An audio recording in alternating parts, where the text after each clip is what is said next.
What's good, YouTube? Yeah, boy 21 here, bringing you a YCS Philadelphia recap.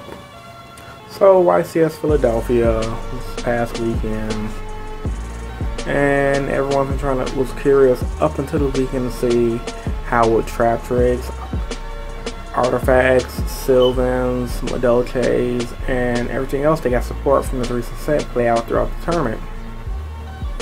Now, I haven't heard anything about Sylvans throughout the event. I heard a few of them were doing good in Swiss rounds, but they scrubbed out in the later rounds. And on the Konami website, if you followed it like I did, you'll see they gave us a top 32 breakdown. So right now I'm going to read off to you guys what the top 32 was looking like and what the numbers are. Going to the top 32, we had 2 Medolches, one of them being the winning, one of them being the player who won the event, Chris LeBlanc. 1 Insectors, 9 Trap Tricks artifacts, so you might as well say artifacts that was running the Trap Tricks engine. 2 Mythic Rulers, 10 Gear, 2 of them being players from Chicago. Shout outs to Matt Calendar for top 32 and shout out to Bernardo from called Draft Rounds. 2 Infernity, 2 Bujins, 2 Evil Swarms, 1 Marmel, and 1 random deck because they didn't pick what the guy was playing on the Konami site. Could have been Sylvans, it could have been something random. That's neither here or there unless the guy or Konami reveals his list. We'll probably never know. Anyway, the main thing I want to talk about is the fact that, as you blatantly have heard, 10 Gear and 9 Trap Trick artifacts. What does this mean for the format and this national season? This means Gear honestly is the #1 deck of the format.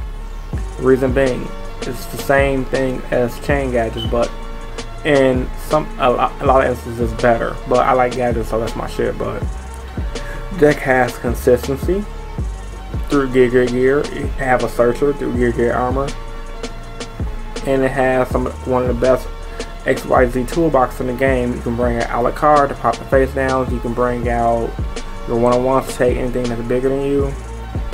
And it has all the other rainforests like Dire Wolf, Black Ship of Corn, etc. So deck literally has an out for everything. The toolbox, the extra deck is literally the toolbox for the deck.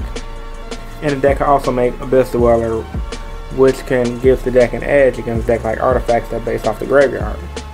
Now, the 9 artifacts that also made top 32 shocked me as well, because all of, well, not didn't shock me, I expected this. If you guys watched my last video, the Nobleman of Extermination tech video, which I'll have in the link down in the description below if you guys didn't see it, I expect the artifacts to be 9 people were in the top 32 playing Trap Tricks artifacts.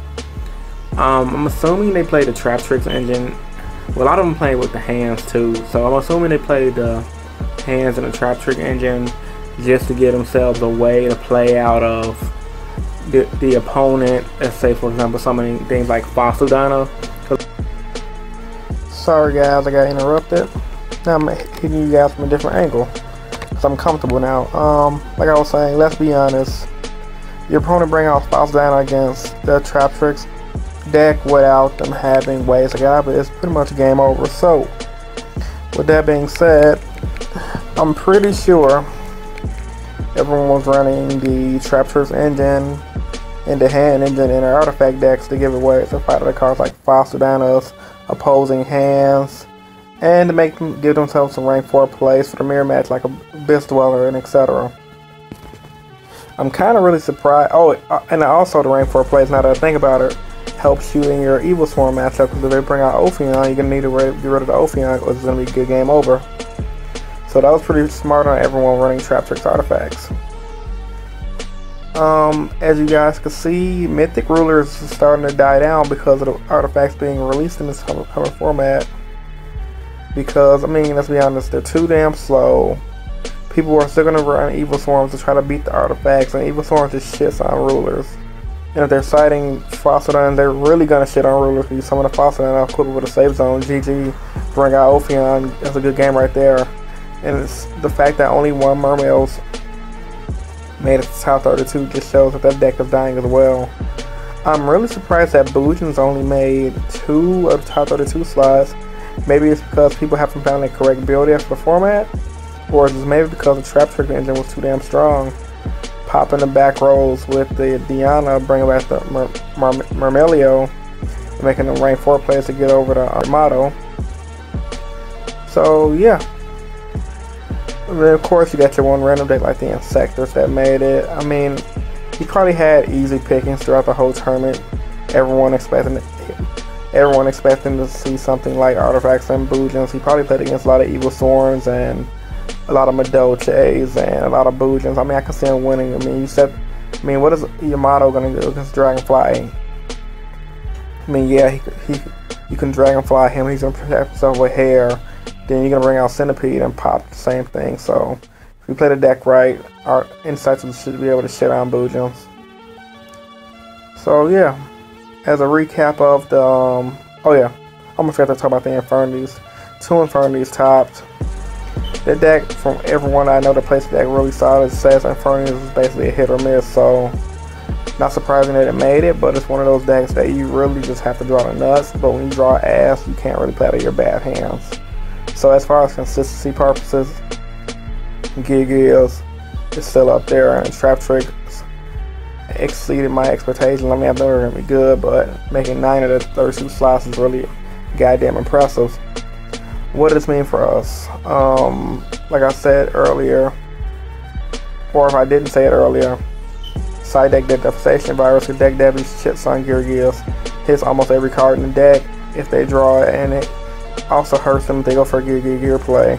They do run the Wire Top, so be warned, but if they don't have the Wire Top, or if you go first and you have a way to make a level 4, make that Crazy Box or make that King of Pharaoh Imps, and deck Dev it away.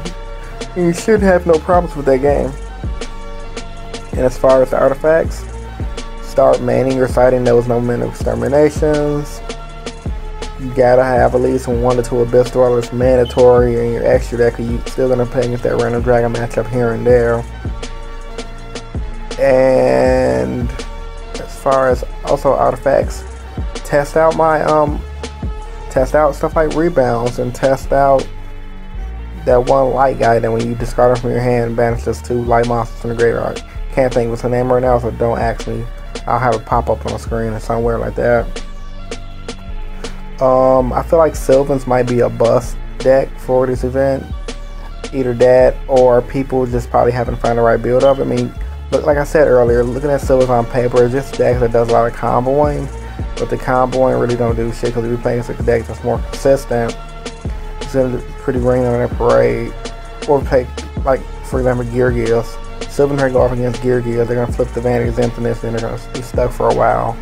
Then they're just going to outpace them with the armors and the MSTs and a bunch of stuff.